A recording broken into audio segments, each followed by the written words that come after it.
баъзан вақт дастаҳо мавсими бадтаринро мегузаронанд, вале тақдир ба онҳо ҷоизаи ғайриинтизорӣ меорад, ки ҳама чизро тағйир медиҳад. мо имрӯз оиди маҳз ҳамин гуна мавсим доштану боз ҷоиза ба даст овардани дастаҳо суҳбат мекунем. ҳатман обуна шуда моро то охир ҳамроҳ бошед. امروز در فینال جام انگلیا کریستال پالاس با منچستر سیتی روبرو میشود. دو دسته‌ای که هم در چمپیونات داخلی و هم در اروپا با دستاورد نویل شدن نتوانستند. من به غلبه شاگردان گواردیولا باوری دارم. شما چی؟ پیشگویی خود را با 1-0 انجام داده با استفاده از کلمه سرنوکی تاچ فوت تا 8000 سومانی صاحبی تحفه گردید. معلومات لازمه در کامنتاریا به همه موفقیت.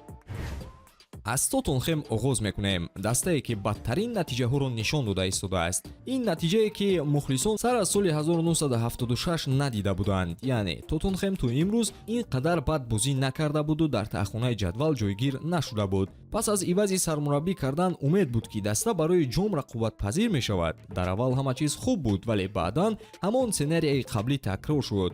با این البته جراحت و ترانسفرهای بد تأثیر رسان شدند، اما همین موسم بدترین آنها میتواند که تاریخی گردد. پس از شکست دادن بود گلیکت آنها امکان پیدا کردند که حداقل مدال نقره چمپیونات اروپا را صاحب شوند. آن غلبه در لیگ اروپا باشد امکان میدهد که دسته در لیگ چمپیون ها برآمد کند. این هم در حالی که دسته از زینه‌های روخت لیگ چمپیون ها خیلی دور است. توتنخم طول سال‌هاست که جایزه به دست نیاورده است. حتی با رهبری پوچتینیو، مورینیو، کنته. اکنون پوستکوغلو امکان تاریخ نویسی دارد که در فینال روز 11 می مقابل دسته آشنای منچستر یونایتد برآمد کند. اویدی دیوهای سرخ هم گفتم میگذاریم که موسم جاری آنها با یک خاص برابر است. آنها با تنخک آغاز کردند. پس از برکنار کردنش و اومدن اموریم جراحت و ناکامی ها بیشتر شد. 16 بازی مغلوب شده در پرمیر لیگ، 8 گل بیشتر سر داده شده و موقع در تخمینه جدول. نتیجه بدترین یونایتد. این شکست ها دسته رو به نابودی میبرند، زیرا باری آخر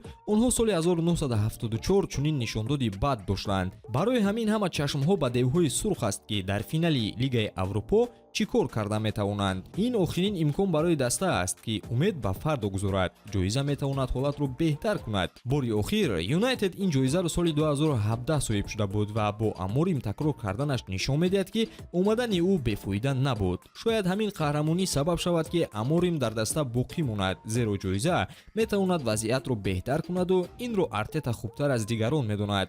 موسم 2011 چلسی هم یکی از بدترین ها برای لندنی ها بود. آنها در جای ششم 25 خل کمتر از منچستر سیتی جایگیر شده بودند. وقتی همه امیدها مرده بود، چلسی در اروپا کامیاب شد. روبرتو دیماتیو همچون سرمربی موقتی اومد. بازی دسته باشد بهتر شد و مقابل ناپولی در لیگ چمپیون ها که 3-1 میباختند در آخر کامیاب شدند. این حکایت دوام داشت، زیرا در چهارک نهایی بنفیکا رو هم از صد راهشان برداشتند و در پولفینال مقابل بارسلونای گواردیولا برآمد کردند. گلی در آخر بازی زده شده توانست که دسته رو به فینال مقابل باواریا برآورد. باواریا در احاطه مخلصانش برتری داشت، ولی چلسی و حملگرش دیدیه دراگبا توانست که حالت رو تغییر دهد. در اکسترا تایم دهشت بود. روبن نتوانست پنالتی رو به ثمر رساند و دراگبا باشد حق خطا کردن رو نداشت. همین طریق چلسی باری نخست قهرمان لیگ چمپیون ها شد. اما نتیجه های بدی دسته با صاحب شدن جام بزرگ اروپا فراموش شد. موسم 2010-2011 برای بیرمینگهم سیتی چرخش زیاد داشت. تحت روبری الکس مکلیش آنها 2-1 آرسنال رو غیر چشمدوش شکست داده جام انگلیا رو صاحب شدند.